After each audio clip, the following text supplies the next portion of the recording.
The secret recipe, sabi nga ganon, amoy pa lang, kulang na. Sino yung nakakaamoy ng masarap na pagkain? Di ba? Pag masarap, alam mo, pag yung ganun yung amoy, alam mo masarap. Marunong ba kayo bumilapis ng ginigisa? Kung ito ba'y ginigisa sa bawang, o sa bagoong, o ginigisa sa tubig, nakaamoy naman yun, di ba? Kahit tubig lang, na parang amoy nilagang parang may pagka-aksidong amoy, di ba? Kasi wala kasi siyang kasama. Okay, ngayon mga sabi nga gano'n, we must be selecting the best meat. Punta muna tayo sa mga simbolo. At let's make sure to buy the best ingredients. Di ba ako nagluluto? Hindi ako basta magluluto pag hindi yung product na yun ay wala. Di ba sa raisins, gusto ko yung sunmade. Pag wala yun, pero pwede na rin yung ano ba yun, yung California. So pag wala yung rum na pickles, o kaya yung rum na green peas, hindi ako magluluto ng may mga ganong ingredients. Gusto ko kasi yung ganong ingredients. Hindi pwede yung, hindi ka na lang sa palengke yung pasas. Kasi yung pasas, pag sa palengke, pag niluto para aratilis, di ba? Lumulubo siya. Ewan ko muna, napansin yung mapunta, di ba? Pero hindi naman siguro aratilis yung ko. Okay, ang sabi din dito, you must use the sharpest knife for cutting. Dapat matalim ang kutsilyo natin. At we must be having a clean chopping board. Malinis na sangkalan and a suited cooking pan or non-stick pan will do. Yung non-stick na likuran, kailangan natin yan. And the best oil and the cleanest of water sa panggisa at pansabaw, kailangan din natin yan sa ating pagluluto. At higit sa lahat, ikaw yung nagluluto, you need a tireless effort in doing that. Sino yung mga nanay na pagod ng magluto? Isa lang ang halata dyan. Bili ka naman ng bili ng ulo. Di ba? Ang katwiran mo nakakamura. These days, gano'n na nga ako eh. Bumibili na lang minsan din ako ng ulam. Kasi, you know, i-share ko lang bakit gano'n. Yung age, di ba? Medyo hindi ko na rin kaya. Pagka ako dati, kaya ko yung, halimbawa, linggo ng gabi, magluluto ako ng 6 hanggang 8 putahe. Sa gabi na yun. Kasi luluwas ko yung kalahati sa magulang ko. At kalahati dito. Babalik ako dito, Miyerkules na. Yun yung routine ko nun. Namatay na nga si Papa, si Father. So, hindi ko na routine yun. Ano po? So, nung hindi ko na routine yun, nakapansin ko, parang hindi ko kaya magluto ng 3. 2 kaya ko. Pero pag nagpangatlo ko, tumba na ako. Yung age pala natin, iba na, no? Eh, sabi mo naman ako, pati boses ko, na parang nararamdam ko, nanginginig. Humihilat, nanginginig.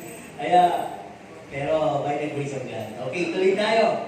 Ang sabi din dito, na kapag tayo po'y naghahanda, may puso po ba tayo doon? Bakit? Ito po ba'y sa pamilya? O mahal na tao? Mahal mo tao? Iba naman. Paano kung commercial lang, karinderya? Okay na lang siguro yung sabaw dyan, yung sumahod doon sa ulan.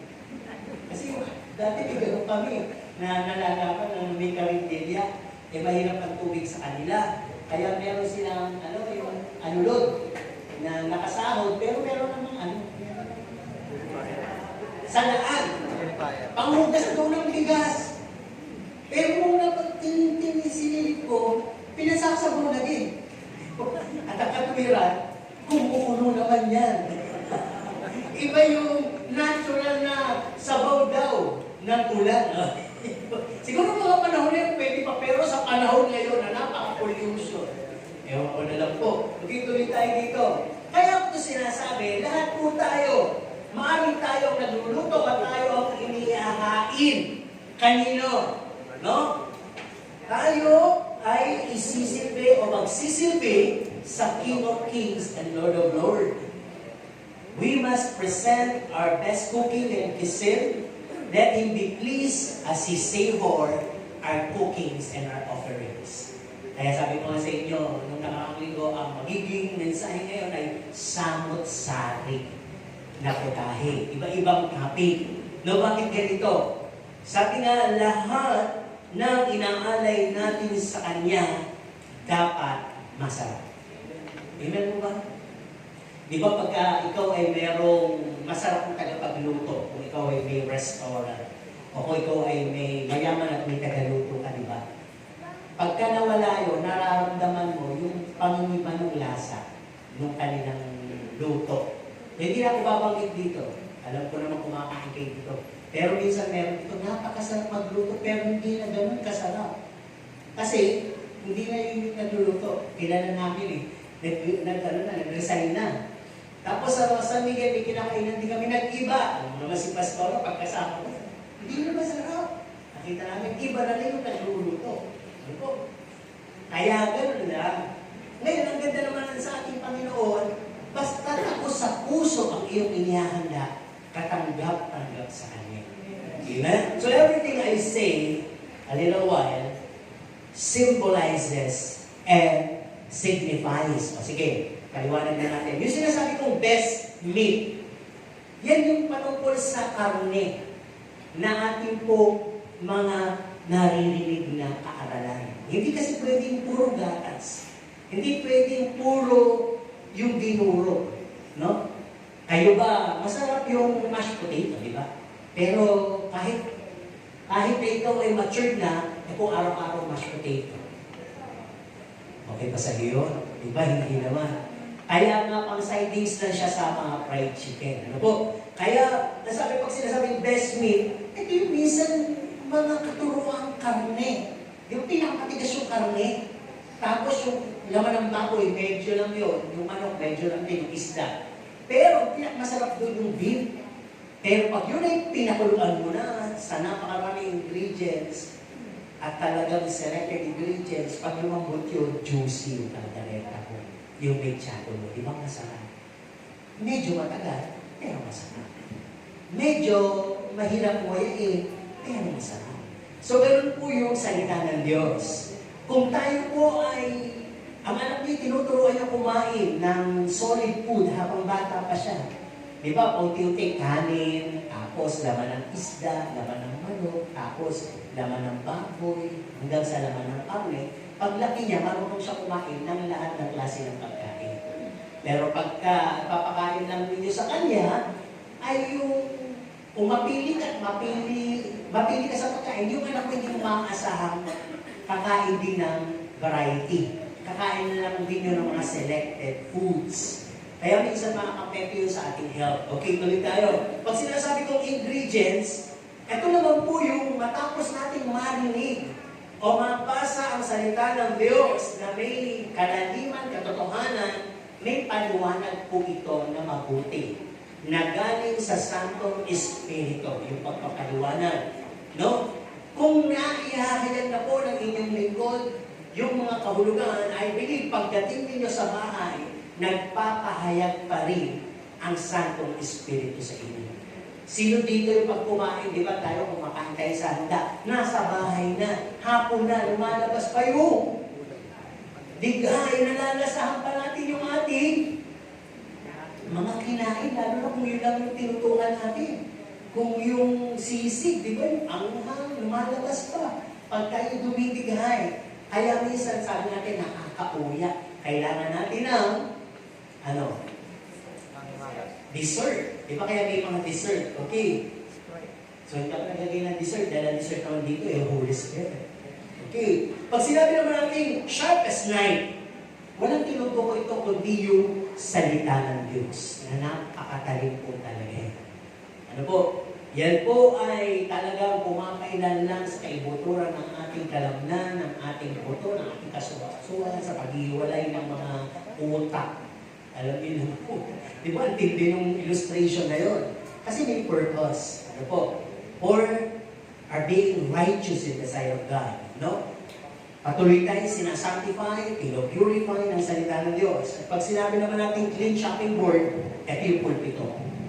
Dito natin hinihimay, hinugot tayo ng salita ng Diyos para maipakain sa lahat o makikisa may ayos. Pag sinabi naman natin cooking pan, ito yung church na kinalalagyan ninyo. Bigyan lang tayo ng illustration. Di ba sa TikTok o sa YouTube nakakita tayo ng mga mukbang kayo? Sino yung nakakita na nung may kawali na nilalagay yung mga talangka? Di ba?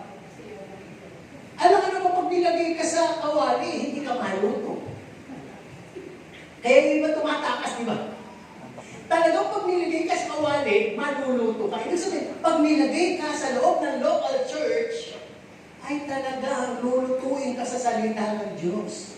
Palalambutin ka, pakukuluan ka, para magka-flavor ka, para maging luto ka, hindi ka hilaw.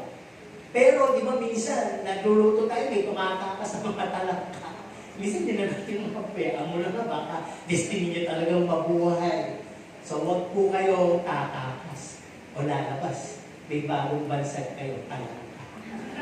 Talangkang tumalon sa frying pan, no? Okay, tuloy tayo. Non-stick. Ibig sabihin dito, kasi salita ng Diyos, hindi naman yung lalakad ng ubod ng tagal sa'yo.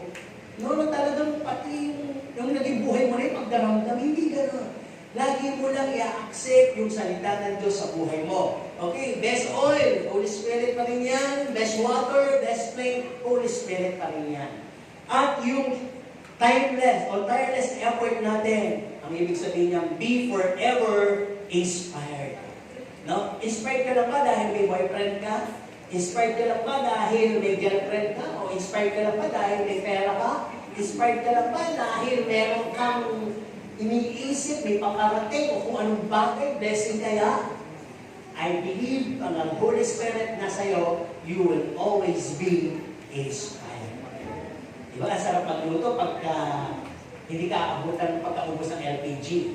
Tapos, naghanap ka ng mantika, may mantika. Naghanap ka ng tubig, may mineral water sa tabi mo. Lahat ng kailangan mo, nasa tabi mo. Pero pag wala yun, ano ba naman to? Wala man lang gas, wala man lang tubig, wala man lang mantika. Di ba? Parang ayaw mo na tuloy magluto.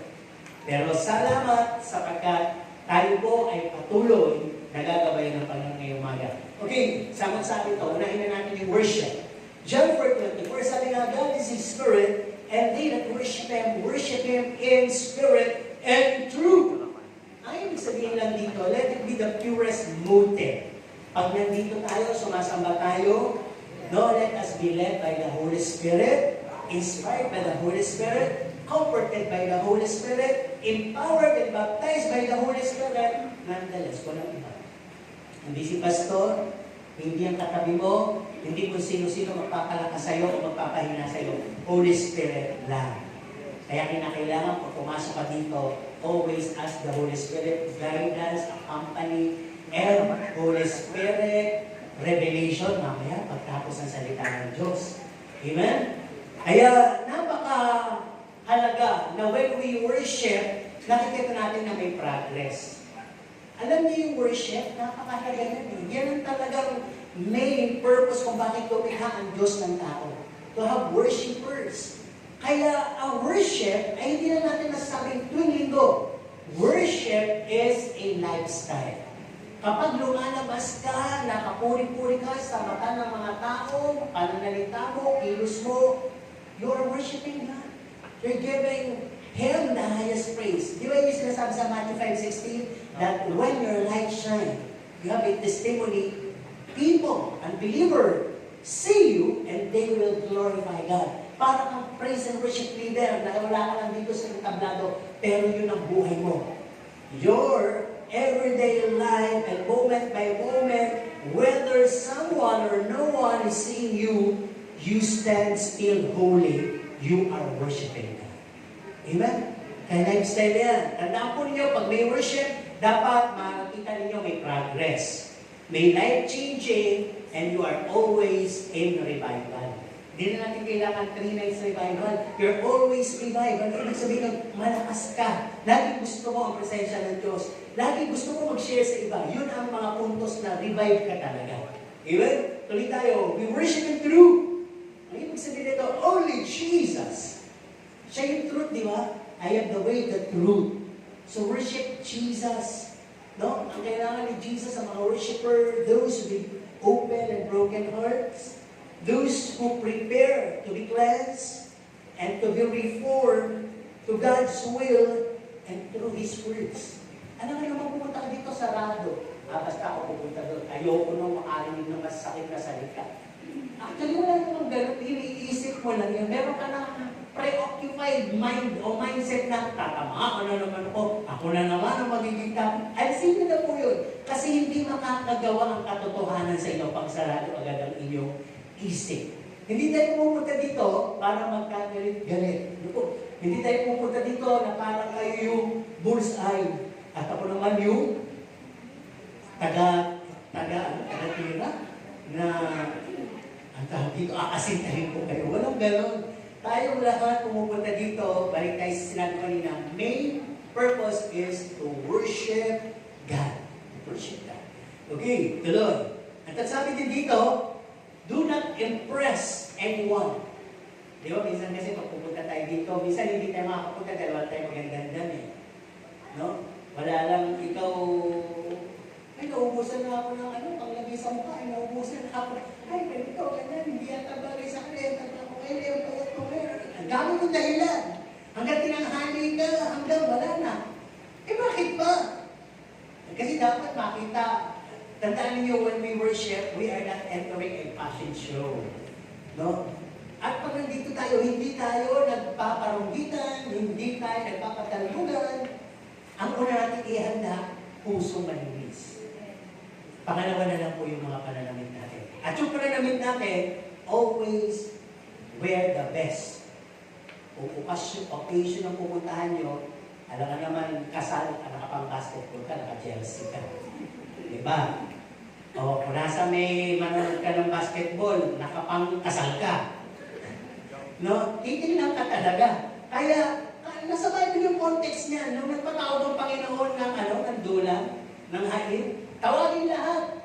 Diba? Kasi may mga nagmalaki, may mga nagpapangsal pa ako, may business pa ako. Ay, open natin sa lahat. So, ibig sabihin, we've been given the opportunity, the privilege, tapos meron nakagawin mo kami ng maganda, yung paritong damit mo, may galang mo ang Diyos.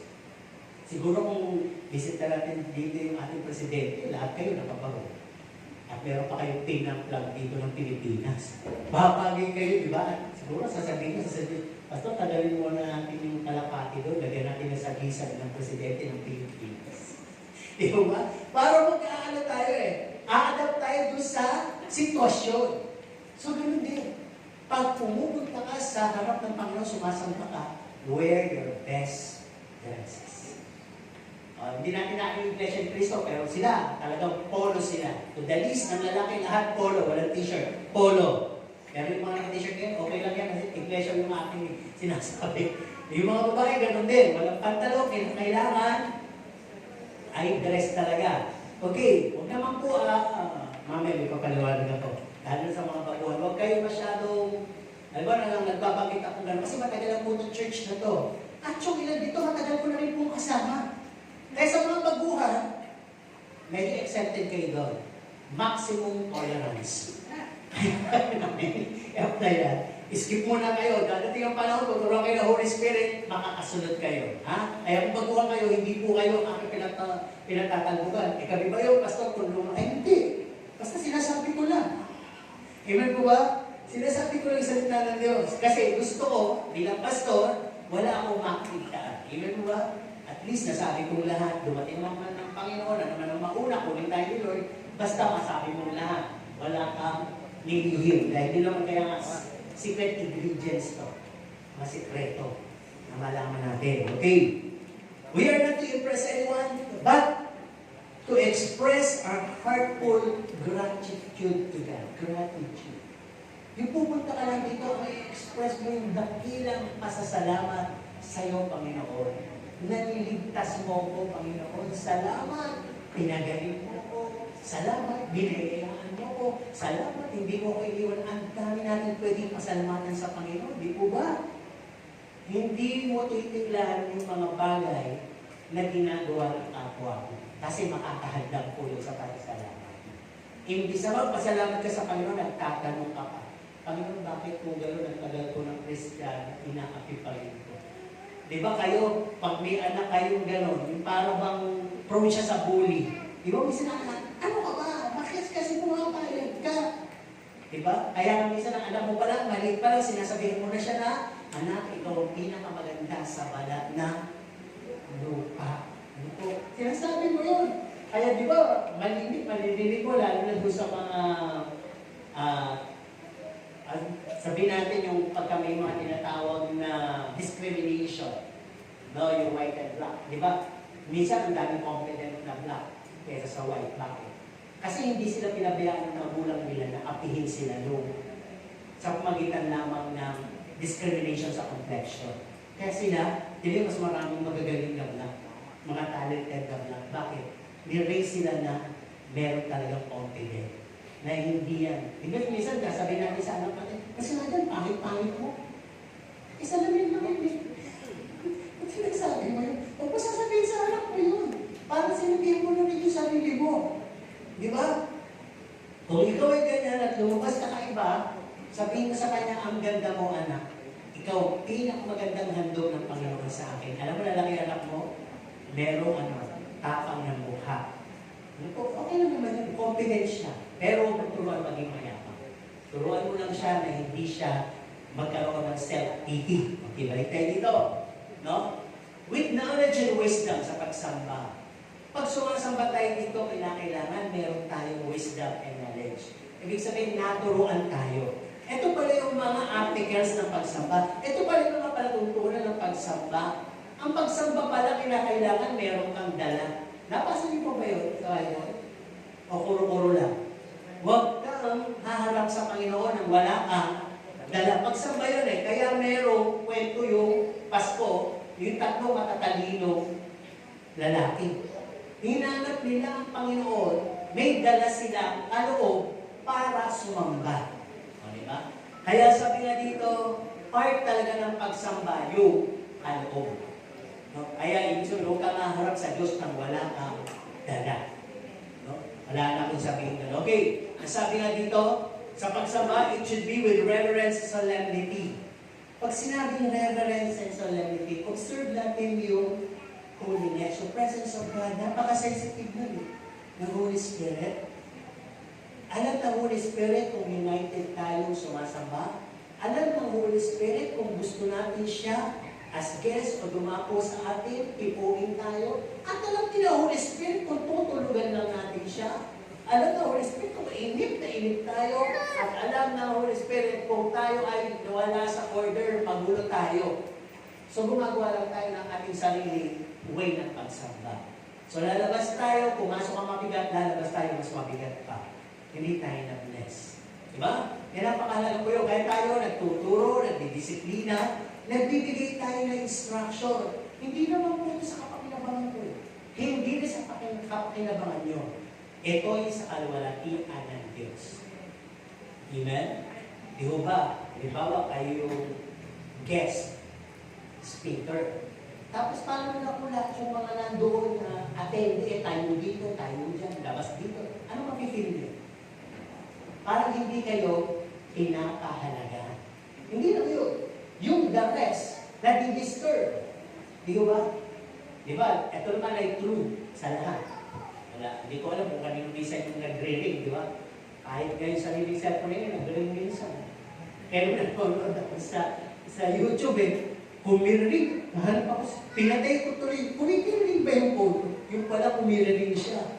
Habang tayo, nagre-record. O, nakaka-distract, di ba? Pag may kumirinig dyan, lahat talaga yung, kahit alam nyo hindi inyo, lumilingon kayo. At para kung gusto nyo sabihin, alam ko na yung gusto nyo sabihin, kanino kaya yun?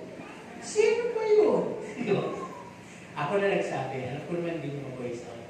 Okay, tuloy tayo dito. Sabi rin dito, kaya tayo may Sunday school. Refrain from standing and going out, coming in, standing, going out, coming in. Lalabas bakit? Itinala ka rin pa sa Sunday. Wala naman na bakit.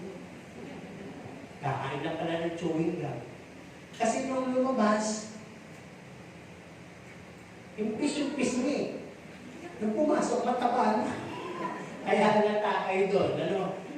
Tapos minsan, giving, altar calling, dati, nandun sa labas. Kaya sabi ko, pagkakain tayo ng altar doon sa salamin. Di ba? Sino kayo hihipo sa inyo doon? Kaya huwag natin guluhin. Alam po, refrain from disturbing others. Di ba? Kung baga sa Juan, matagal na itong palatuntunan. Isa lang naman ito, pag sa Diyos, let us always be in observance of reverence. Higit pa yung sa salitang paggalang. Higit pa yung sa salitang pagsamba. Diba? Kaya sabi ko, where there is holiness, there is power. Pag preserve ang holiness, may kapangyarihan.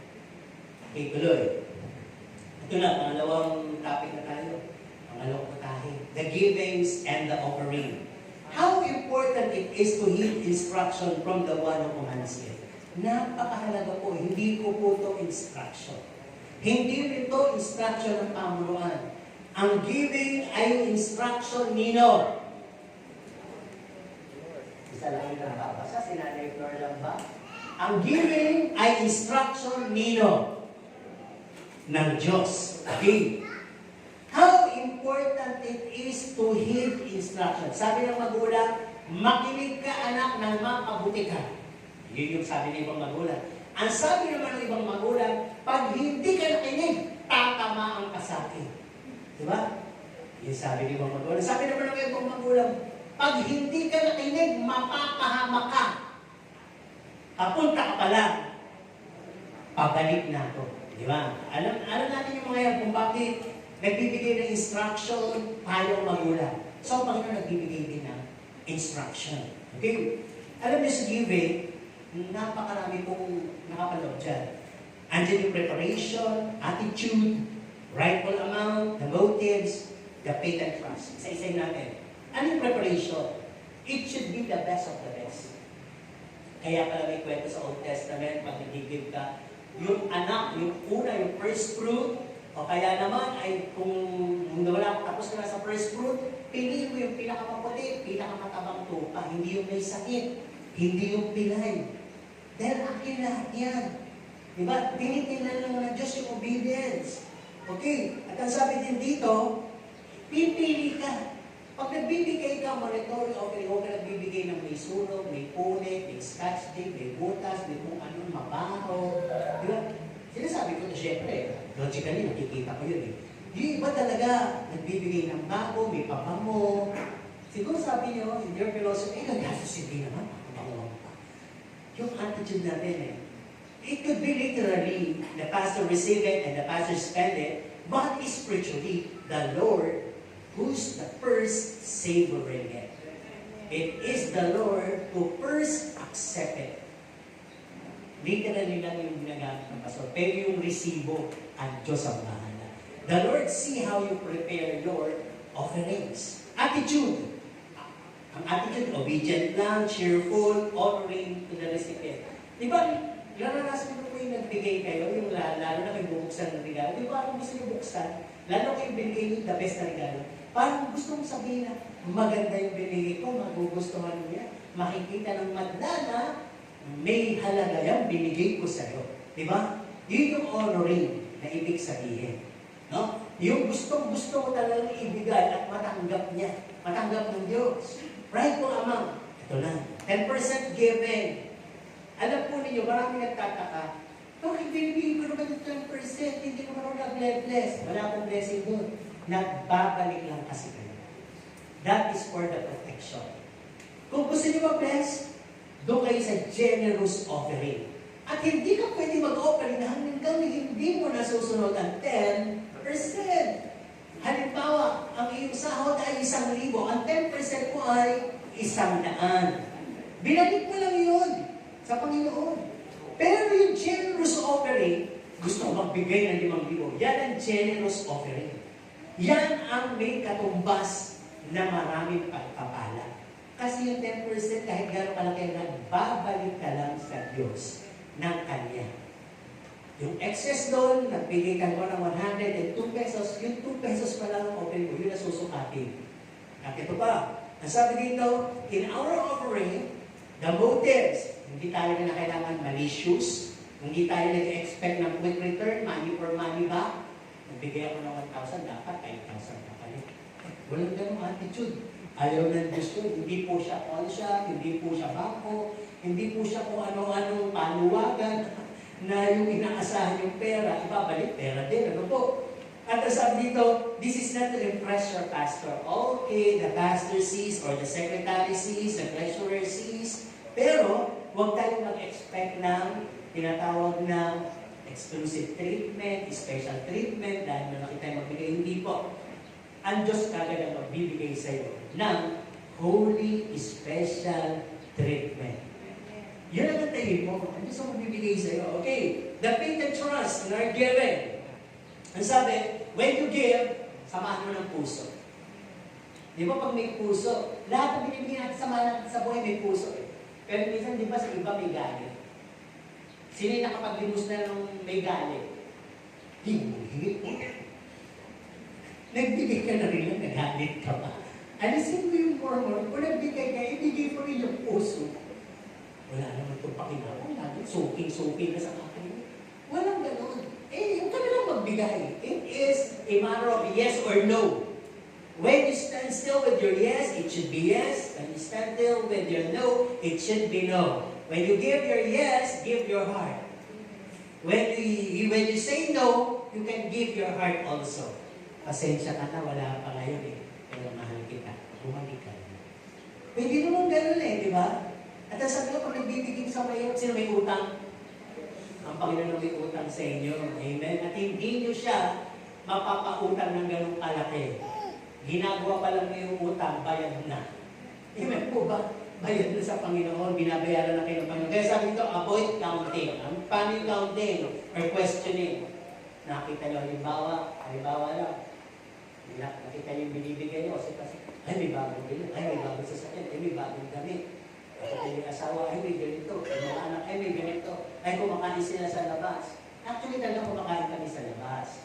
This is Monday and Tuesday, our family bonding. Sa ito, hindi na ako nakakalito.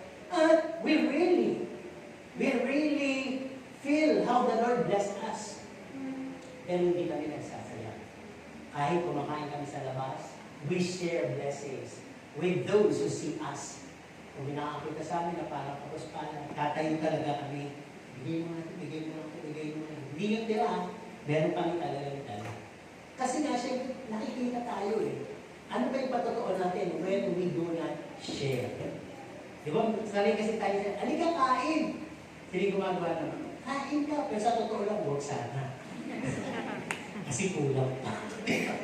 Di ba? Yun yung Pilipino, napaka-hospitable natin eh. Pag sinabi kong halika kain, sabay tawagin mo yung waiter. O tawagin mo muna yung waiter. Waiter, halika, tinawag ko na yung waiter, kakain ka. Ganon. Sino nagbibigay ng tip? Sabi nga sa radyo, sa DCS, magbigay ng tip bago kumain ng pagsilbihan ka. Hindi ka lang nagbibigyan ng pamilya tubig, may yelo pa. Kung bibigay mo yung tip sa ulit, tapos na, paano siya magsisilbi? Lagi iniisip ng mga, hindi ko alam, behavior dito. Sorry mindset lang to. Sa lahat. Pag may waiter, iniisip niya, magbibigay kaya siya ng tip. Di ba? Natural yun eh. Magbibigay kaya siya ng tip. Okay, tuloy tayo. Tapos na tayo. Nakasabi na dito, avoid counting, questioning, suggesting, asking, demanding, and announcing. Ang bago ko dito, may nagbigay na napakalaking offering, tithes. Hindi naman siya nagbigay, nanay niya. Nakikialam yung anak. Kagad sa akin, Pastor, nagbigay na si nanay, bumili ka ng kaset sa kalalakihan, bumili ka ng set sa kagabihan, bumili ka ng maraming silya. Nung kinumpit ko, in-estimate ko, kulang pa. Kung bibili ko lahat yung sinadjust niya, kulang pa yung binigay na tithes na yun. Hindi ko kasi nun, pero bumili din ako ng silya. At yung ilang silya na yan, nandiyan pa na tayo. Katitiba yun di ba? Nandiyan pa. Kaya salamat sa Panginoon. Nasa atin naman yung guidance di ba? Okay, tuloy tayo. Sabi dito, avoid counting, questioning, suggesting, asking, demanding, announcing, for our offerings not to be void. Para yung bigay sa atin hindi mawala kahulugan o halaga. Kabuluhan. Okay. Let's go to the prayer na. Okay. Pangatlo po tayo. Prayer. Romans 8:29. No one knows how to pray. Di ba tinuruan ko na kayo? Pag kayo nananalangin, sa tithes, ang panalangin dyan, Panginoon, magamit po ni Pastor sa ikakasagana ng kanyang pamilya at ng lahat ng nasa simbahan. Pag sa mix natin, doon yung pwede panalangin yung magamit po ang mga kayong komento sa ikalalago ng iyong gawain. Bakit? Yung mix offering na supposedly sa pastor pa rin yun, hindi ko na po yung kinukuha. It goes to the fund.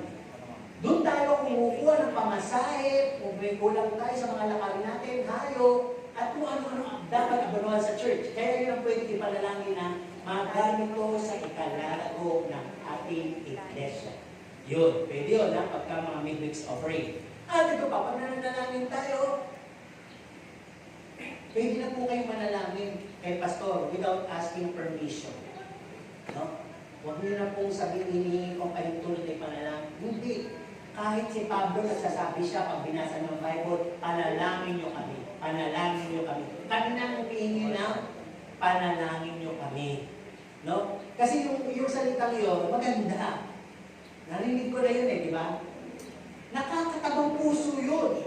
Pero sa pastor nakakayabang yun. Mataas talaga kami. Hindi kami basta pwedeng panalangin ng kahit sino. Humingi ko na kayo tulad sa Diyos. Walang ganun. Panalangin nyo kami hanggang gusto nyo. At dapat nyo kami talaga ipalalaki. Amen po ba? Kaya yun, ha? Ayusin lang natin yung mga... Parang yun principle doon sa hindi ako nararapat magtali ng yung sandalias. Pero ang context ng pagpinaparalan, doon na talaga yun sa baptism. Pero sabi nga ng Panginoon, hindi. Kahit sino, di ba? Sabi ko nga sa inyo, sa Word of the Ministry, hindi na si Pastor ang pwede mag-baptize ko sa inyo. Ano ba, sinabi ko na, ininita, ikaw mag-baptize mo, may baptize tayo. Pwede, bakit? Matagal na siya. Matagal na siya sa iglesia. Alam niyo yung pagtungtunan. Bibigay ko yung karapatan. Parang gano'n. Di ba sabi ko nga sa inyo, Word of the Ministry, kahit sino, halimbawa may bahay kayo, kahit gusto nyo kayo na lang manalangin, okay lang yun. Kahit di nyo kami tawagin, o patawag nyo na lang kami para kumain, okay lang din yun. Bakit? Everything is given the authority para maging priesthood sa bahay mo. Ikaw yung unang naligtas, ikaw yung pinakamatanda, ikaw yung may alam, gawin mo. Ngayon, kung talagang wala, kung wala kang kasakit, doon pa lang i-apply yung ipatawag yung matatanda sa iglesia. Ibig sabihin nito, hindi yung uugod-ugod. Yung marami na siya sa iglesia. Ibig po ba? Pero kung uugod-ugod, pwede pa rin naman. Si Pastor Amy, nakita yun, di ba? Talagang gumagana pa. Pwede pa. Pituloy tayo. Ang sabi na dito, when we pray, pray heartily with sincerity. Huwag po tayo manalangin ng nangongopya. Huwag natin pahabain yung panalangin from Genesis to Revelation. Babanggitin nyo na lahat ng propeta, babanggitin nyo lahat ng kalamidad, lahat ng mga hula, babanggitin nyo ang lahat ng mga mangyayari. Ano po? Pag pinapag-pray sa inyo, offering lang ang pag-pray nyo. Pag pinapag-pray sa inyo, opening, huwag nyo sa aming closing. Opening lang. Pag pinapanalangin sa inyo ang closing, yung pagtatapos na, hindi po kayo pinag-pray ng intercessory. Kasi, sa amin natin hindi, mga naiinis lang na closing prayer ang haba. Gutom na. Diba? Ginagawa mo intercessory prayer. May meron tayo ganyan pag-Sabado, diba?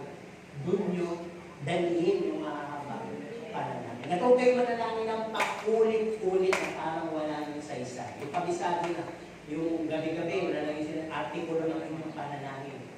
Dapat galing sa puso. Kahit maikli, kung galing sa puso, di ba, mananalangin kayo di bawa, lalo na kung gutom na yung tao, may kainan, pananalangin mo pa lahat. Yung mula sa celebrant, hanggang sa pamilya ng celebrant, hanggang sa future ng celebrant, pinanalangin pa yung mga bisita, yung dadating na bisita na, inis na yung iba. Yung mga hindi biliban, nakuha na. Kawawa naman yung mga Kristiyano, nakapikit pa. Gusto makipagpunahan din, makipagsabayan. Diba? Lumagay tayo sa lugar. No one really knows how to pray. Sabi na dito, pray most for others at hindi sa selfish praying. Mas manalangin ka sa kailangan ng iba, hindi sa kailangan mo. Bakit? Alam naman na Diyos yung kailangan mo. Sino magulang dito ang hindi alam ang kailangan ng kailangan?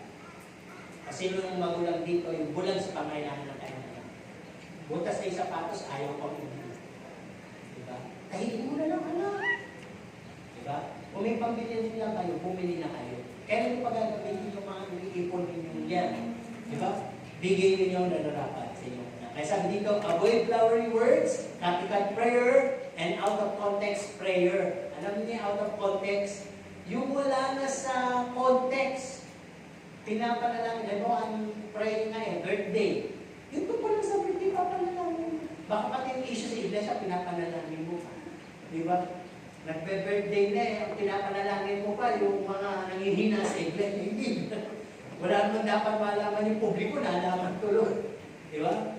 Tuloy tayo. Sabi dito yung wrong concept, mindset, na si pastor lang at mga leader ang may powerful words for prayer. Kaya siya lang pwedeng manalangin sa akin. Di ba dati nag-aatal tayo dito? Ay mga workers kayo makakaalam mo. Pinagpapapray ba sila? Pag maraming lumalapit sa inyo, believe sila. Pag hindi sila lumalapit sa inyo, hindi sila believe. Ganun lang yun eh. Di ba? Kaya naalis nga tuloy yung pagpapapray na gano'n. Pumipili ka nang sa tingin mo, siya ang gagamitin nito. Hindi.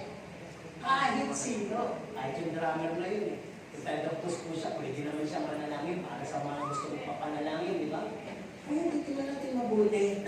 Huwag natin ilagay sa stereotype natin o mindset natin na ang power ay binibigay ng kay pastor. Hindi po. May ganong sitwasyon na kailangan mag-meron si pastor lang at workers instruction.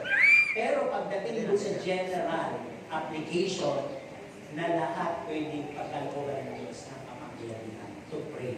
Okay? At sabi, pray directly to God. Huwag na magparinig, huwag na magpatama, huwag na magyabang, huwag na magpaulit-ulit, huwag magulo, at huwag mahaba. Dati meron na nanalangin na kabataan doon sa bata pa ako doon sa church. Praise the Lord, hallelujah. Panginoon, maraming salamat. Praise the Lord, hallelujah. Ginagawang pantawid yung papuri para lang maisip kung ano yung kanyang idadalahin. Humaba na ng humaba sa mga praise the Lord. Hallelujah. Alam mo nakatapos siya, sabi na lahat, praise the Lord. Hallelujah. So, parang naging pang ano pa tuloy sa kanya, di ba? Nabansa doon pa. Kanya na si praise the Lord, hallelujah.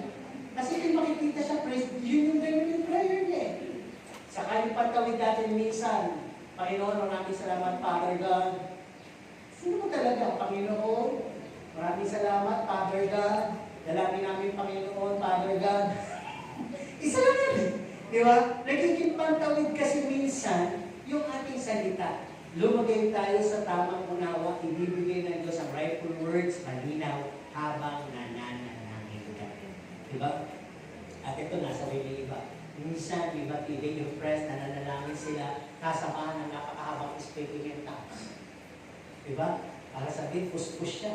Di ba? May nangyaring ganyan ang pastor, speaking tongues. Nung pagdilag na, uwian na iba. Minsan naman, nauna pa siya natunta. Nananalangin siya sa mga dapat matunta. O sa dapat mapuspos. Nang pagdilag niya, siya nakabulat ka, sabi naman nandun sa kanya. Kaya sabi nga ni Pablo, lumagay tayo sa lugar, hindi magulo yung tungkol sa pagsasalita ng wika. Meron yung palatuntunan. Okay. Pang-apat na putahe. Fellowship Hebrews 10:25, huwag niyong pabayaan. Bakit? Paano napapabayaan yun? Dumadalo lang yun. Ano bang napapabayaan yun? Alam mo kung ano napapabayaan? Napapabayaan nyo yung pagtitipon. Ano yun sa pagtitipon? Pag-aaralan, pagpapalakasan, pagpapalanginan, pagdadamayan. Kasi sabi dito, accountable tayo sa isa't isa. Di ba natin ginawa na natin lahat? Lahat ng nakapula sila. Paghanap yung magkakakulay, sila yung mananalangin. Di ba? Ginagawa natin yung bago tayo umuwi. Eh ba, pag wala silang kakulay, ay salamat. Maaga. Kaya minsan, siguro nag-text ba, anong kulay ang damit mo? Red. Sige, tata. Red ako para kayong dalawa. Walang galon. Kasi walang marunong manalangin. Pero tuloy tayo, manalangin ng manalangin hanggang ined ka ng Holy Spirit. No? So, fellowship tayo. Sabi din dito, maging accountable tayo sa bawat isa. Tanong po ulit, kilala nyo na ba ang bawat isa? Kala nyo, malaki nakakalitaan. Kaya tayo tayo nandito para magkakilanlan sa isa't isa, magkapalagayan ng loob. At the rest, bahala na kayo ng tumagal, magkakutangan. Okay lang, huwag lang magkakisuran, ha? Anything goes, huwag lang yung mga immorality, huwag lang yung mga bagay. Pero ang pinakailangan nyo, magkakilanlan kayo mabuti. Tama, pamilya kayo eh. Okay, kuwawa tayo sa harap ng Diyos, pag sinulit tayo, bakit? Nasa tinatawag ka local church, wala ka na ipanalangin, isa sa iyong kapwa, sa pangailangan ng kapwa mo. Baka isisipay sa iyo ng Diyos, pinatabi ko siya, kagagawa ko yun, na pinatabi ko siya sa iyo nung linggo, para ipanalangin mo, pero nanatili kang tibi, tinulugan mo pa. Hindi sabihin ng Diyos sa iyo. Kaya napakalaga po yan. Okay, ito pa. Okay, magagalit sa illustration ko. No? We must know each member of the body of Christ. Sabihin natin, we must know each member of the body of Christ. At silipin nyo muna yung nasa likod nyo, nasa harap nyo, nasa tagiliran nyo. Tingnan nyo, sino mo hindi ko kilala dyan? Kung paano ang kilala ko? Mga tanong-tanong yung pangalan kahit isa. Sa susunod na linggo, sa isa naman. Ganun na. Okay? Okay, di pa po tayo tapos. Mamaya, may magkaroon. Napakagising mo. Baka ka naman magpagkano si Pastor. Tuloy tayo. Nasabi din dito, ito na yung illustration ko. Sino naliligo? Pag naliligo ka, anong datingan mo? Mabango. Ano ba? Mabango lang pa. May ligayain yun, mapabanguan ko. Fresh. May ligayain yun. Kung wala kang eyebrow, mukha kang fresh. Ano ba? May nahanap ko sa dito eh. Pag naliligo ka, ikaw ay, pakiramdam ay, ayun, malinis. Nakaligo po ba kayo ng ligong pusa? Ligo manok yun ha? Ligo uwak. Di nakaligo, bakit sinasabi yun? Ano sinasabi? Anak, kaligo ka na. Huwag naligo ka na. Ligo uwak. Yun. Bakit sinasabi yun? Bakit nagpulpos na? Bakit mapulpabasa? Kasi gustong maglaro agad, gustong lumabas agad. Amoy ka pa araw ah. Di ba? Amoy ka na hapon. Yan, naririnig natin yan ng bata tayo. Alam mo, ganito pala yan. Sino may kamay? Ginagamit ka pang ligo. So itong pinaka, busy. Mula sa ulo, kung kusin mo, kinila, kasigit-sigitan ng iyong kuko sa paa. Ito pagka nakaupo ka sa bowl, tatagal pa rin doon yung kuko. Kaya tagal mo maligo. May pato ka pa doon, may panghilot ka, meron ka pang net, at kung ano-ano, walang buong luma. Di ba pagtapos mo, ang feel mo nakakapalit. Ganito pala yan. Okay, magagalit na. Pag kayo ay upo lang sa inyong katabi, mawawala ba yan pagka-upo sa malaki? O na di ba, nag-iwalay kayo ng upuan na yun. Asawa mo kaya yan, anak mo kaya yan, kamag-anak mo kaya yan. Okay lang katabi, pinasususo. Kung yung anak nyo, 9 years old, sumususunod sa inyo, sige tabi. Pero sabihin, yung tabi akalin, okay lang yung tabi yan. Pero bibigyan mo ng pagkakataon tumabi sa iba. Kaya tayo may fellowship ng couples para mo kayo magtabi. Ako na po couples tayo. Pero siguraduhin nyo pag linggo, tumabi naman kayo sa iba. Minsan iniisip ko ito eh. Ano kaya lang papasok? Unang papasok doon, pangalang papasok doon, pangalang papasok. Alam nyo, para magka-ano-ano lang, magkaiba-iba yung tabi, alam nyo kayo lahat, pero sa iba. Diyan kayo lagi nakaupo. Oo.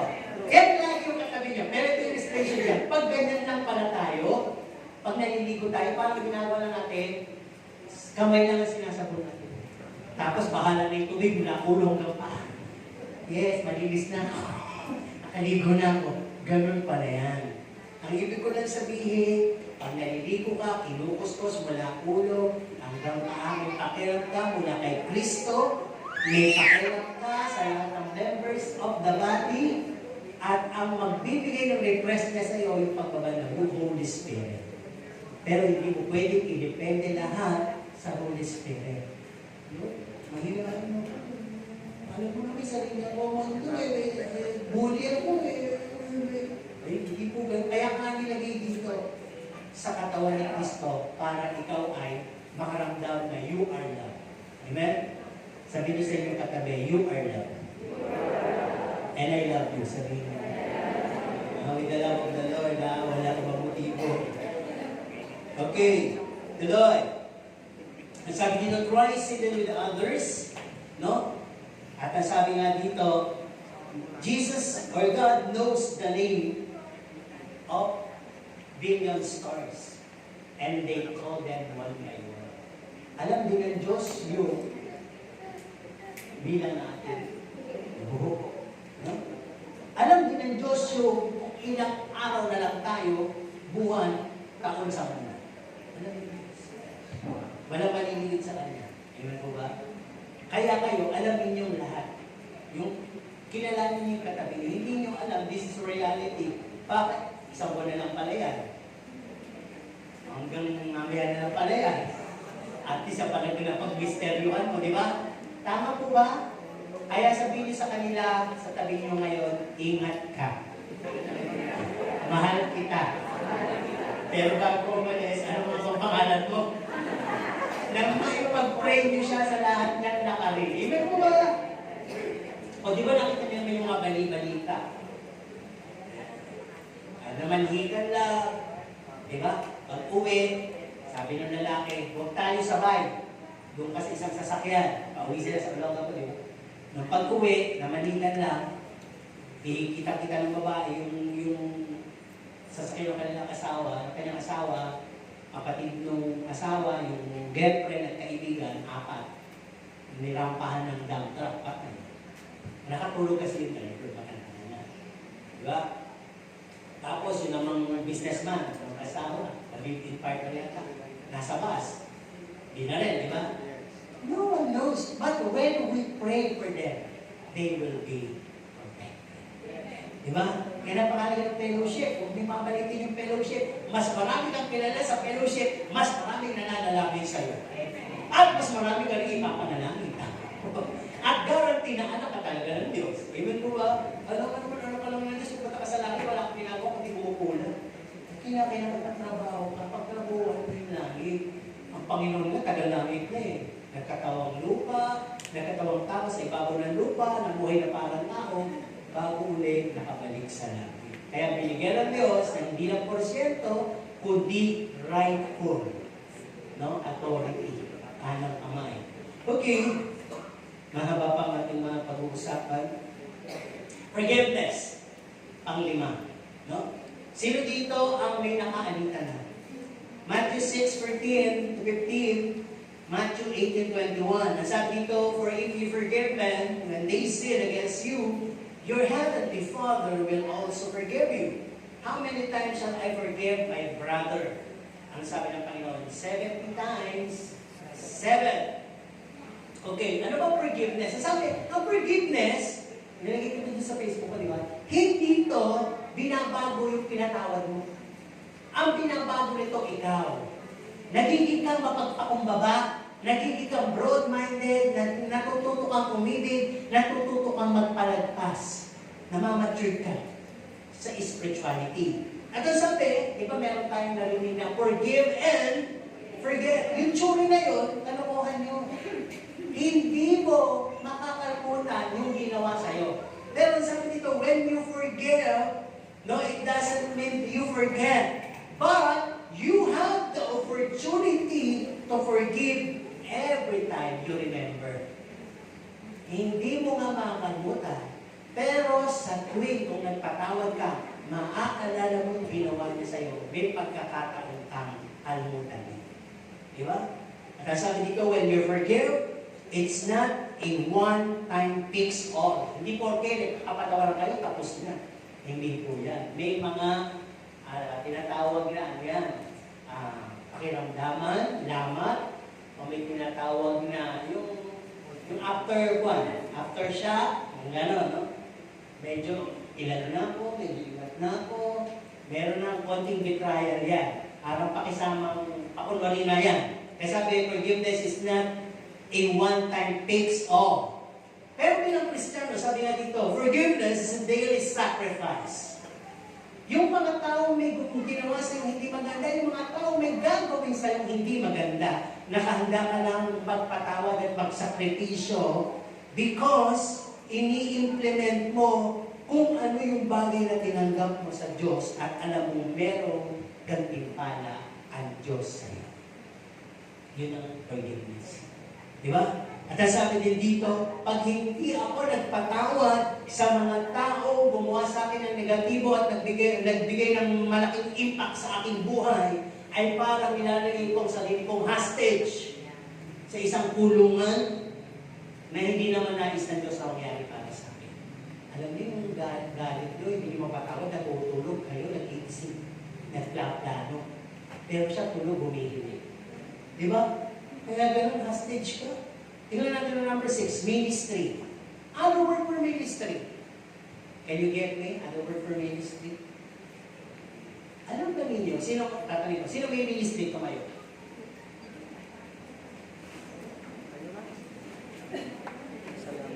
Ba't tayo ba ako? Leader ba yun? Okay, upo. Para maintindihan niyo yung word na ministry. Didn't you know that the word ministry equals love? Hindi ka pwedeng karoon ng ministry kung wala kang love. Ephesians 5:1, be imitators of Christ as dear beloved children. 1 John 4:7 and 8, ang sabi dito, love one another as I have loved you. He that loveth knoweth God, for God is love. Kanino ka magmi-ministeryo? Sa kapwa mo dito, sa labas. Paano kung wala kang pag-ibig? Gagawin mo? Hindi. Pakialam ko sa kanila. Busy ako sa trabaho. Estudyante ako. Nagpapaganda pa ako. Nagpapapogi pa ako. Nagbibuild pa ako ng masa. Pakialam ko sa kanila. Yan. Pag wala kang pag-ibig. Pero, pwede mong gawin pagpapaiba mo yung ministry. Nasa church ako Naatasan ako. Kaya may ministry ako. Pero wala heart. Kaya sabi ng Panginoon, ginagawa mo yung ministry mo pag nilingkod, heartless. Baka maging makasanayan mo lang, maging magaling ka lang, hindi parang Ephesians Church ka. Wala na yung unang pag-ibig. Nagagawa mo dahil may capability ka, may ability ka, pero yung impression inside, yung tinatawag na genuine, yung legit, yung pureness, wala sa'yo. Kaya mo lang. Sabi, kaya mo magbigay, kahit walang pag-ibig. Pero hindi ka pwedeng hindi magbigay kung meron kang pag-ibig. May pagkakaiba yun, di ba? Ito ang pinagkaiba nito. Love the wife of your youth, or love the youth of your wife. May pinagkaiba ba yun? Meron. Huwag mo lang ibigin yung asawa mo o hanapin yung pagiging bata niya. Ibigin mo siya magmula nung naging asawa mo siya kahit tumanda na kayo. Diba? Kasi kaya nagkakaroon ng mga third party.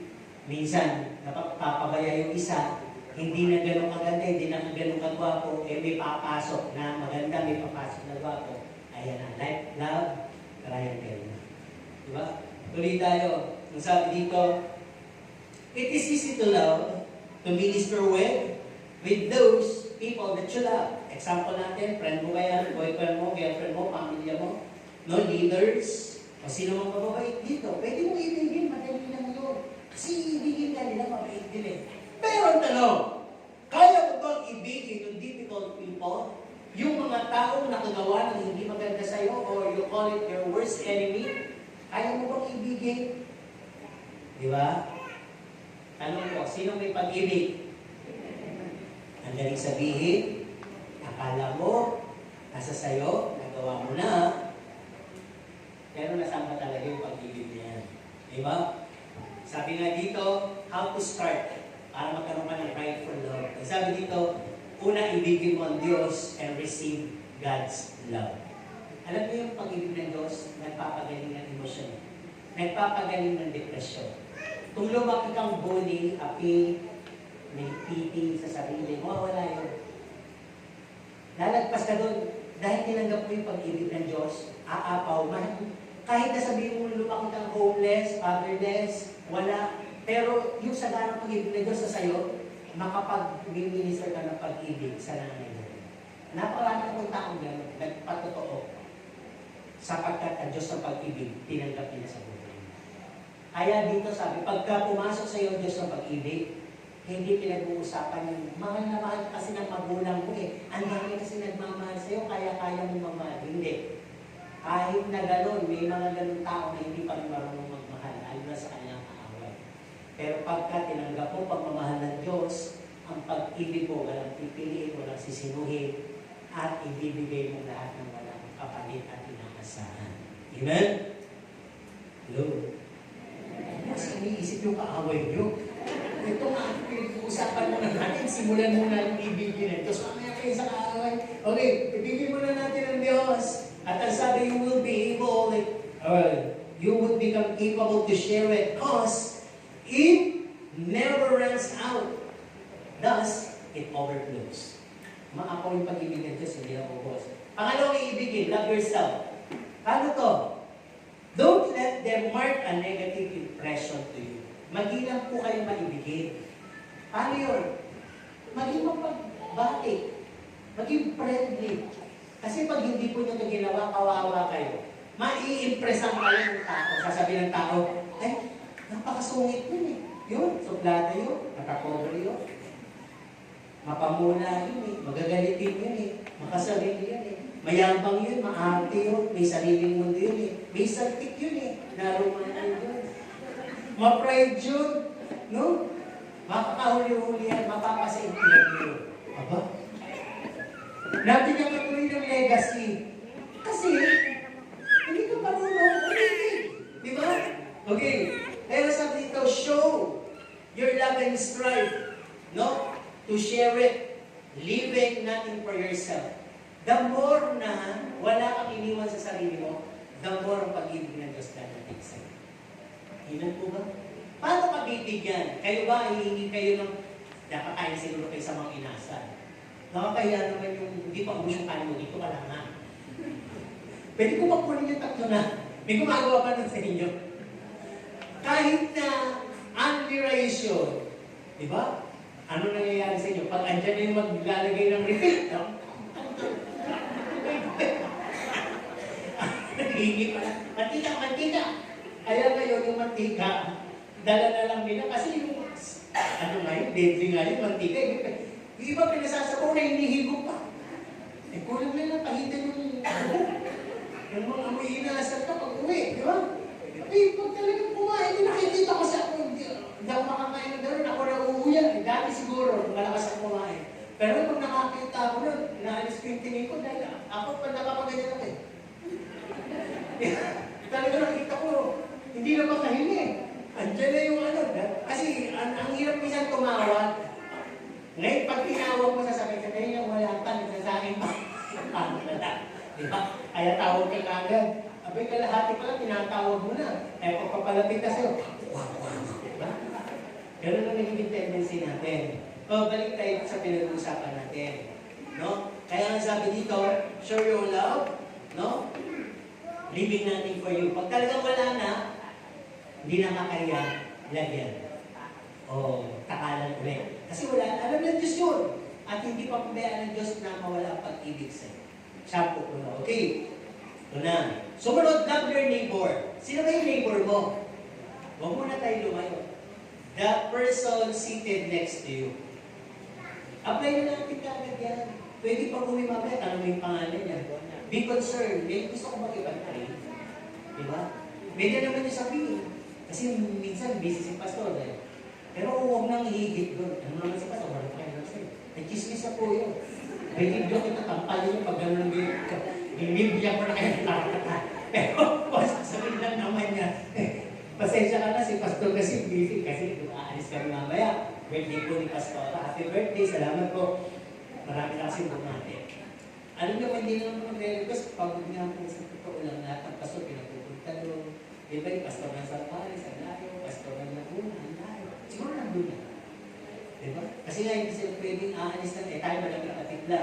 So minsan busy, preparations. So ibig sabihin dito, pagka gano'n, bilang katawan ni Kristo, pwede bang nangangati ka na eh, busy itong kamay, nagtrabaho ng puma mo. Sino ba yung nangangati? Yung ani. Ikaw na kamay. At ako may ginagawa, naghuhugas ako ng kamay mo. May ganun ba? automatic yan. Yung kamay kahit anong ginagawa, ulan yan. Amot, di ba? Tapos, nagugutom ka. Diba? Minsan na ito gagawin mo. Yung kamay, concern talaga. Kaya, pwede mo rin panalangin yun. Lord, gawin mo kong kamay ng katawan. Diba? Kung pamilin kayo bahagi ng katawan, ano bang gusto niyo? Mapwera sa likod at puwet. Diba? Puwet kasi likod, nakasandal, nakaupo. Ministry din yun, diba? O sino yung gusto maging kamay? Ayoko, pastor, baka pag umuo ko, gawin mo naman tigahugas. Hindi po. Nasa iyo pa rin po yun. Okay. Saka na natin kalakayin yan. Mahaba-haba pa ang ating mag-uusapan. At sabi nga dito sa ministry, no? Love your neighbor. No? Ang sabi dito, baka kasi hindi lang pwedeng salita. Dapat may aksyon. Baka kasi katabi mo kailangan ng hug. Kailangan ng gift. Baka birthday niya, gift.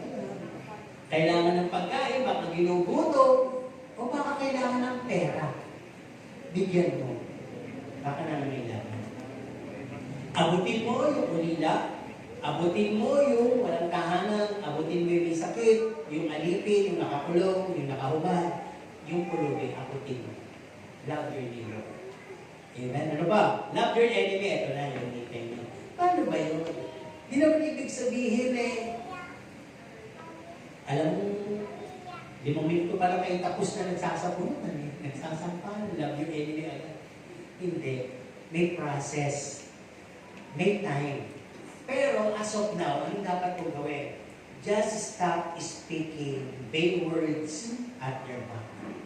Hindi titigan hanggang merong nagsasalita ng masama sa likuran. Amen po ba? Kayo naman po, alam niyo, meron silang takpan, huwag na kayong sumayo, kaya Diyos sila. Sila na lang. Kung may vision man kayo, pagkasunduin na sila. Huwag kayong gagato, huwag kayong kakampi. Hindi po mariresolva. Dadami lang magkaaway, pag kumari lang ang magkaaway, ngayon magkakabarangay na. No, mamaya patiga pa ng kabaratuan, magkaaway na dahil lang nagsimula sa inyo. Huwag natin palakihin ang gulo. Okay, ano ba? Don't be quick to judge.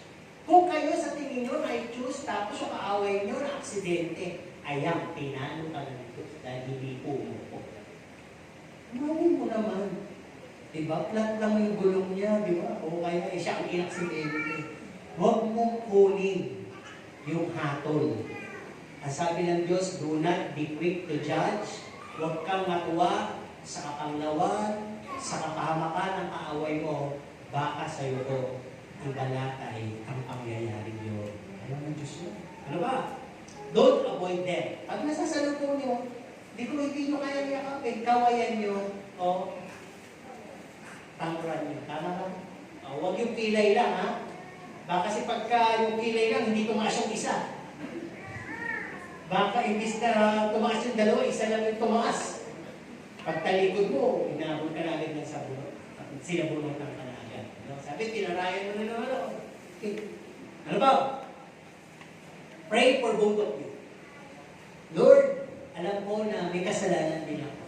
Patawarin mo siya, patawarin mo. Ganun pag nananalangin, ha? Ano ba? Ang sabi, you may be not restoring anything. Maaaring wala ka naman ibalik dahil nag-away kayo. But, you are preserving God's command in your life. Kahit hindi kayo magkasundo, ginagawa mo yung prayer, ibig sabihin lang, sumusunod ka pa rin sa Panginoon. Diba? At ang sabi, free yourself from being in prison. Sinabi natin kanina yan. Okay, ito na halos katapusan. Grace. Alam po ba rin yung grace, ang definition niya? Unmerited favor. Narinig ko pa yung word ng merit. Pag sinabi, bibigyan ka ng merit. Ano yung merit? Parang may word.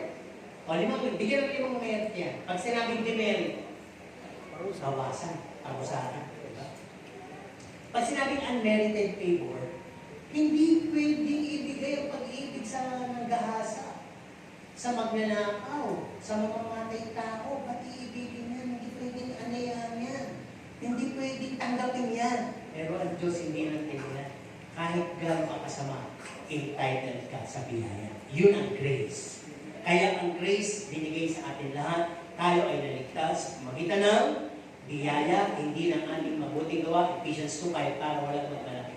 Hindi pwedeng sabihin, kaya ako niligtas ng Diyos, since birth, mabait ako. Pwede bang gano'n? Kaya ako niligtas ng Diyos, since birth, wala akong ginagabyado. Hindi pwede. Kasi kung gano'n, marami maliligtas na mababait lang. Di ba? Lalo na kung mayayaman, makapagbibigay sila.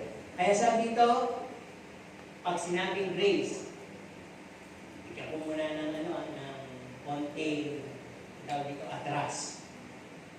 Good and best dynamic preachers, teachers, makarinig man kayo ng hard sermon, teachings, and rebukes will not really do you good.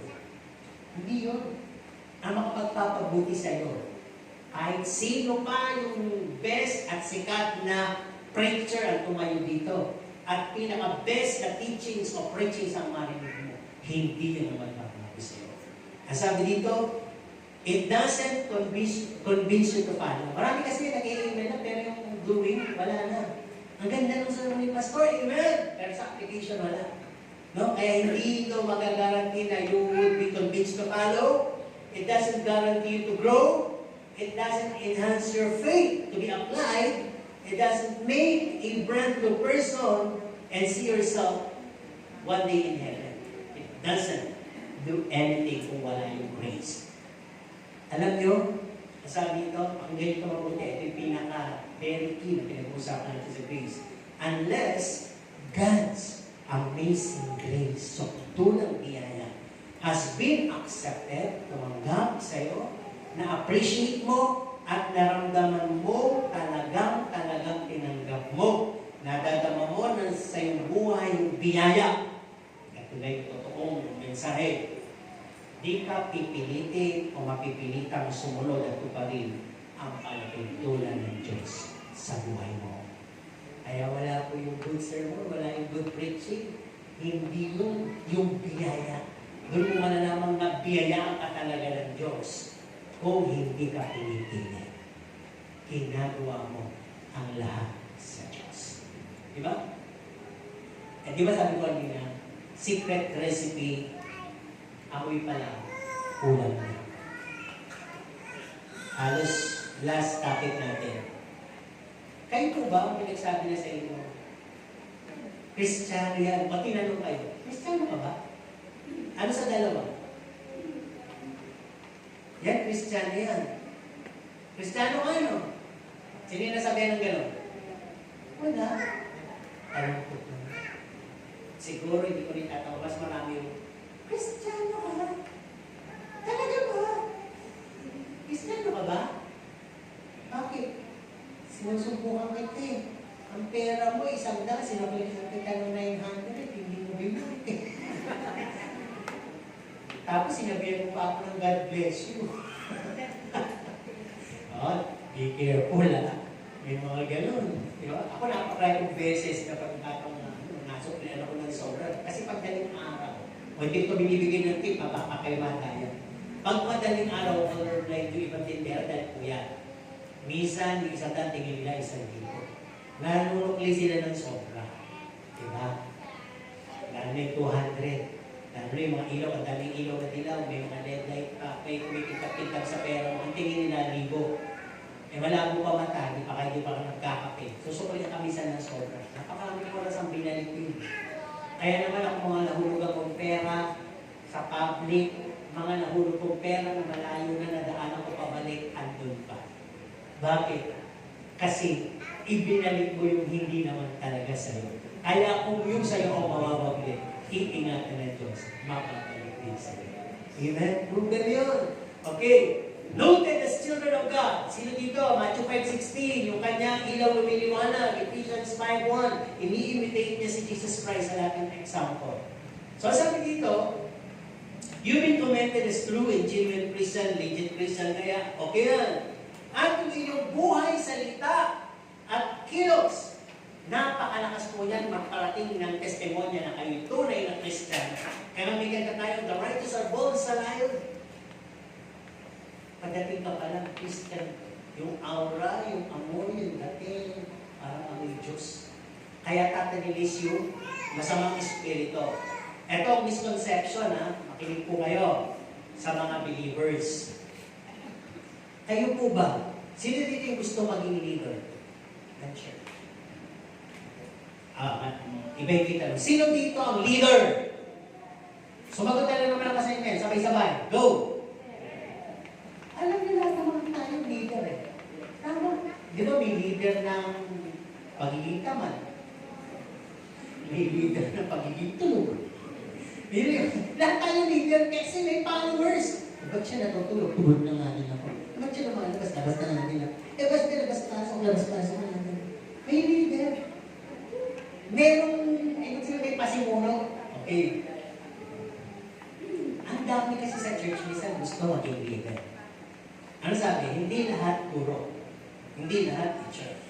No? Maraming nagdulong sa posisyon. Pasikat kasi. Pag may posisyon ka, ang tingin sa'yo, paggalang-galang, susundin ka, para pwede ka mang-dominate, mang-manipulate, no? At pwede kang itrato. Mataas, mag-leader ka. Ay, ikaw gusto talaga maging leader sa loob ng church? Qualified ka ba na maging leader? Para gawing leader? Siyempre, pastors knows when. Alam ng pastor sa tagal ng pagsasama kung qualified ka o pwede ka maging leader. Ang Diyos ang nagtitikta.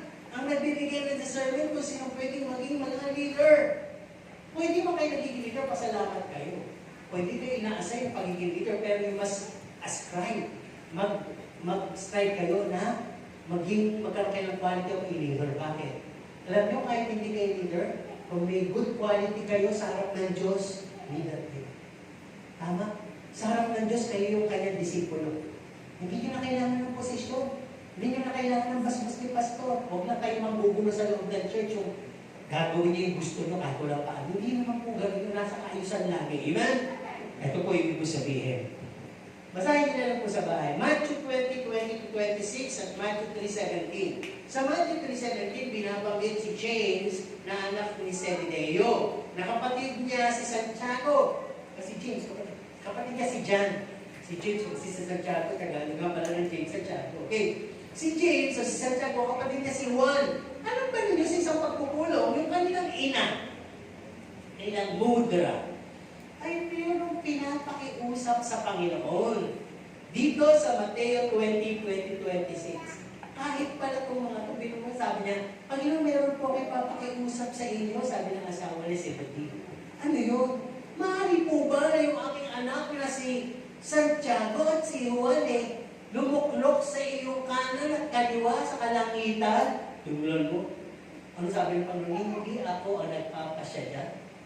Yung kataas-taasan, ang Panginoon na luluklok sa kanan Di ba parang gusto mo dito pinakita yung atat sa pagiging leader Kaya tingnan niyo sa Matthew 3:17, nagkaroon sila ng bansa, mga anak ng kulog. Di ba? Anak ng kulog. Pag gusto niyo ba tawagin kayo? Di ba? Anak ng kulog. Di ba? Ibig sabihin, yung datingan, maingay. No? Kaya kung tinignan po natin, you want, no? To be great in the kingdom of God. Ito yung kasunod na teaching Gusto mo talaga maging dakila, hindi mo na kailangan i-asakin. Kung gusto mo maging dakila, matutunan mo maging lingkod sa lahat. Paalipin ka sa lahat. Learn to be servant of all. Yun ang sabi. Your service that you render to others, isipin mo sa Diyos mo ginagawa. Yun ang patutunan ng Diyos. Di ba? At ang sabi dito, ang Panginoon dumating, hindi siya pinaglingkuran Siya ang naglingkod. Di ba? Be like Him as well. Let us walk humbly and lowly in the sight of God. Bigyan ko lang ng konti copy yung humble and meek. Sino dito yung humble? Hindi naman kayo. Nakikita ko sa video. Sino yung humble? Ayun, lagi humble sa gapan. Sino yung meek? Yung meek, yung hindi kumitibo. Kahit ang haba na ng sermon, wala sa isip niya. Pero may gumagano sa isip niyo at inilabas niyo sa tabi. Hindi na po meek yun. Humble kayo. Nagpapakumbaba kayo dahil wala kayong pagawa. Dahil hindi kayo ang pastor. Pero yung meek, ano ba yung meek? Ito na. Ang Panginoon. Sino gusto ng sample dito? Sasampalin ko, papatukan ko, duduraan. Alimurahin ko. Sino gusto? Wala, no? Wala. Hindi ko kayo magturo. Kung gusto niyo kayo. Di ba kasi ako nakakasampal, makulit kasi ako. Ngayon ko lang gagawin for the sake of preaching. O tingnan nyo, halimbawa lang, ayaw nga nyo eh. Kasi ang Panginoon, sa totoong buhay sinampal, binatukan, binuraan, binalimuran, niyurakan, pinagbintangan, hinagupit, ginumpi, pero di umimik. Hindi umimik. May isang salita. No? Pero ang mga mananampalataya ngayon, tinamaan na sa sermon, nagbigay lang ng konting instruction for discipline, no? Hindi lang nakita yung ginawang mabuti. Anong tendency? Isod na ako, lipat na ako, magmamalaki na ako, maninira na ako. Tapos akala ko, ligtas ako. Yun ang tendency, masakit. Pero totoo. Hindi po uso at wala sa Bible, hindi pinayagan.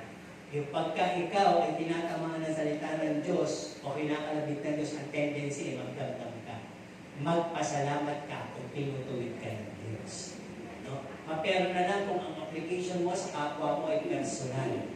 Personal na po yun eh. Hindi lang kung Diyos ang may pinapersonal ako ni Pastor, kayo ang na-personal sa mga leader niyo. Bakit? Ang dami po din, ba't ko kayo personal yun? Di ba? VIP yun eh. Kung ako'y gagawa ng preaching para ka na, pang-special mo naman. Nung sa lahat yun, sasabihin ko, bawa lang, sabihin ko, nanito para sa inyo to, makinig kang mabuti. Wala namang ganun eh. Nagkakausapin ko na lang si Mami Flor, kami na lang magkakaalaman kung ano yung issue ko sa kanya. Nakuha niyo, yun ang rightful. Kaya ko na-render ng sermon generally. Wala namang may alam na ikaw yung tinamaan. Ikaw lang yung nag-ingay. Tama? Humanap ka pa ng puro-puro. Sa kapwa mo, puro-puro din. Di ba napakarami puro-puro? Kaya yung puro-puro na yun, puro-puro lang yun eh. Kukurutin ko kayo. Tama sa mga puro-puro na yun.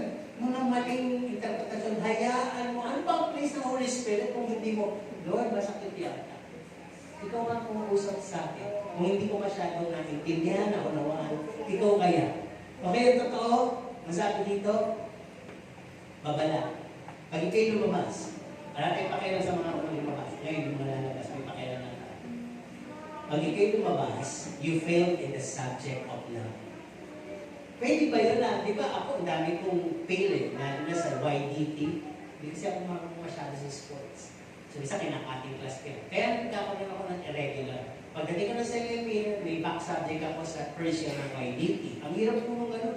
Mga classmate ko, YDT ko, ito YDT ko. Di ba, ang hirap nakakahiya? Tinatanong ko ba't nandito ka? Kasi nagka-class ako nun. Di ba? May consequences. O hindi naman, isa-summer mo siya para makomplete mo yung unit. So, ganito din yan. Kung paano ko makakating sa langit kung incomplete? Pastor, pwede ka mag-inor sa iba. Eskwelahan po yun. Hindi po ina-approve sa panagtutunan ng iglesia yung pagka meron kang magalit dito, magaling si Pastor, kami lulipat ka ng iba. Hindi mo magagamit ang subject ng fruit of the Holy Spirit. Yun nga yung subject, kaya kami pinapayagan ng Diyos yun. Yun ang examination. O anak, first grading na ha. O nanay Flor, first grading na. Titingnan natin ang subject mo sa 9 fruits of the Holy Spirit. Gagamitin ko asawa mo, ha? Pagdating yan, mag-aagalit sa'yo. Tingnan natin kung may love ka at may joy. Parang gano'n nalimbawa na. Hindi mo sinasabi ng Panginoon na literal, pero gano'n yun. Inaalaw ng Diyos ang ating mga tinatawag na difficulties, petty issues. Tinitingnan ng Diyos kung mahusay ka mag-apply ng fruits of the Holy Spirit. Yun na naman. Dapat mapasa natin yan. Sabi dito, we cannot skip the two-edged sword. Kahit anong gawin mong ilag, tatamaan ka. Pag hindi ka tinamaan yan, hindi po may stray ka ng fat mo. Kayo ba? Ano mas nakakakiliti? Yung hagupitin ka ng espada o tinamaan ka sa tenga dahil gawin natin literal, di ba? Narinig ko, pati espada. Sinundutang kinalaw ko, ang sakit nun. O, yung parang balahibo ng manok iniikot sa yung tenga. Ano mas masarap? Balahibo ng manok. Ano gusto nyo? Yung ispadahin kayo sa tenga o balahibo ng manok? Isa totoo lang. Ano masarap? O, di ba? Balahibo ng manok. Yun nga yung sinasabing hula. Nasa huling panahon, marami ang kakati ang tenga At maghahanap ng preachers na magbibigay ng masarap na pakinig, yung paano bang tinutulihan ka ng dahan-dahan na habang tinutulihan ka, nakatulog ka na. Walang lumabas na tutuli, laway.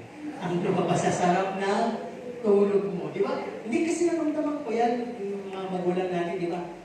Walang nagtutuli sa akin ng masarap, kundi yung mami ko na. Ang sarap ko tutuli mo.